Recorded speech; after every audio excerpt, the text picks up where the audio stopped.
Hello, Capricorn, Sun, Moon, Rising, and Venus signs. Kamusta kayo? Sana po'y nasa mabuti kayong kalagayan. Welcome back po sa Star Tarot. At kung bago kayo rito, welcome din po kayo. Please subscribe, like, share my videos, and leave me a comment kung naka-resonate po kayo. Thank you. So, tignan natin kung ano yung mga messages ni Capricorn. First card ninyo, we have the King of Wands. Si King of Wands, this is a leadership energy, So, maaari ng iba sa inyo is a leader. Baka kayo ay, kunyari, isang mataas, baka isang opisyal, kunyari, 'di ba? Sa gobyerno, pwedeng gano'n, nasa mataas na posisyon. Pwede rin na kayo ay mataas ang posisyon sa trabaho ninyo, sa kumpanya, 'di ba?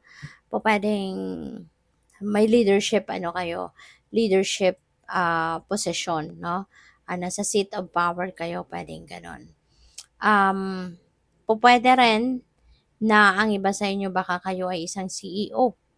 O may sarili na kanyong kumpanya, may sarili kayong business, no? Pwedeng ganon. So, we have the Queen of Pentacles. Si Queen of Pentacles is si Queen of Pentacles is someone na very nurturing, very caring. Maalaga to kasi siya mother archetype. So, 'di ba yung mga nanay, maalaga, masikaso, 'di ba? Very responsible. House tawag doon? Homemaker ba? Housemaker, something like that. Correct me if I'm wrong, So, yun. Kaya, siya, very responsible, maalaga. So, maaring ganun kayo. No? Maaring ganun ang kind of energy na ini-embody ninyo.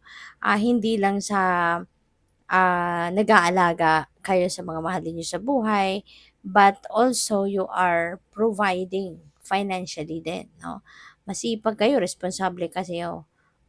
Kaya, hindi lang kayo umaasa sa person ninyo para sa pagpo-provide sa pamilya, kundi tumutulong ka din. Ginagawa mo na yung pag-aalaga sa mga kapamilya mo and at the same time, nagtatrabaho ka din. Career person ka din, 'di ba? So, pwedeng gano'n. At saka, since this is a queen, maaari din ang iba sa inyo, baka ang trabaho ninyo is pag-aalaga pa rin, 'di ba? So, hindi lang nagtatapos yung pag-aalaga ninyong ginagawa para lang sa mga kapamilya ninyo, but you are also taking care of the people around you. Kasi baka yung trabaho ninyo, pag-aalaga pa rin. Baka caregiver kayo, nurse kayo, mga ganon. Or other related, profession, no? So, pwedeng ganon din ang ginagawa ninyo. Si Queen of Pentacles as well, sinasabi ko na nga kanina, nagpo-provide din kayo financially para sa pamilya. Kaya pwede na meron kayong opportunity ngayon na mas lucrative, no, kaysa doon sa current ninyong ginagawa. Baka may mga offer na dadating para sa iba sa inyo na para sa mas malaki pang sweldo. Baka merong mag-o-offer na mas malaking sweldo, may mag-o-offer na mas maraming benefits, no? So, pwedeng gano'n. Kasi, although malaki na din ang sweldo ninyo, malaki na din yung perang inuuwi nyo, pero baka ngayon magkakaroon din kayo ng mas malaki pang offer, no? And this could be an offer na matagal na ninyong inaantay. 'Di ba? Kasi this is also about waiting. This is about patience. So, maaaring you've been very patient about your situation, about your career. And ngayon, baka ito na yung breakthrough. Baka ito na yung dream job ninyo. Baka ito na yung offer na dadating sa inyo. Ito na yung gusto mong position sa trabaho. Ito na yung gusto mong amount of money na matanggap mo monthly. Yung ganun ba? And this could be something, no, na isa-celebrate ninyo. Baka nga, kukuha kayo ngayon ng bagong trabaho, no? Baka yung opportunity na yan, you will be taking advantage of that. Kaya pwedeng si Four of Wands, yun ang isa-celebrate ninyo. Kasi baka, yun, meron na kayong bagong trabaho or bagong career. Diba? So, yun.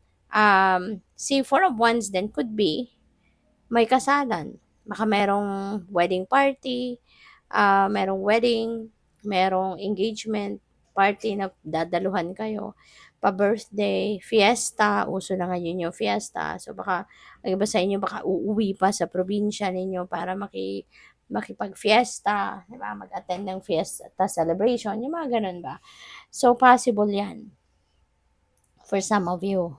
So, have fun and enjoy. Reunion, no? Maaaring you are also going to attend a reunion, family man or magkakaibigan, dati magkakatrabaho. So, maaaring gano'n. So, we have the chariot energy. Si chariot, ano ito travel. So, baka yung na-mention ko kaninang, baka ang iba sa inyo uuwi kasi magkikifiesta, 'di ba? So, baka ito yung travel. Baka maglo-long drive kayo, you know? Or kung magpa-public transpo man kayo, 'di ba? So, you're going to travel by land. So, yun ang napipick up ko dyan. And si chariot din, tagumpay ito, no? Maaaring meron din kayong pagtatagumpayan na sitwasyon. Baka you have, um, baka nag-undergo kayo ng baka nag-undergo kayo ng sitwasyon na medyo challenging, gano'n. At pupuwedeng sa ngayon napagtagumpayan mo 'yon, 'no? Kaya you are heading towards a new endeavor na or a new direction na. Kasi galing kayo sa tagumpay. Kaya siguro mas ano kayo ngayon, mas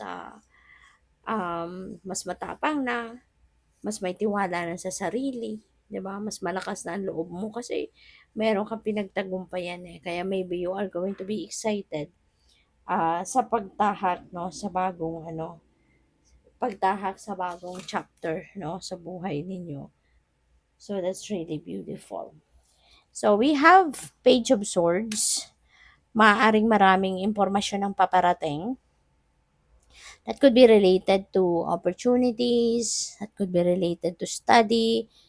Baka ang iba siguro sa inyo nagro-research, kaya yung mga impormasyon na paparating, baka yun yung mga makukuha ninyong impormasyon through your research. Or pa pwedeng balita, no? Baka merong magbabalita sa inyo dito ng kung ano man. Or po pwede rin na nag-aaral talaga kayo. So, yung knowledge yung mga na yan, impormasyon na yan is academic knowledge. So, pwedeng ganun din. So, but regardless, kung ano man yung panggagalingan ng mga impormasyon na to, it feels like to me, this is going to be beneficial for you. 'Di ba? Maaaring makakatulong ito sa iyo sa pagdedesisyon, sa diskarte, yung mga ganun. So, good luck. Thank you for watching. Love and light. Namaste.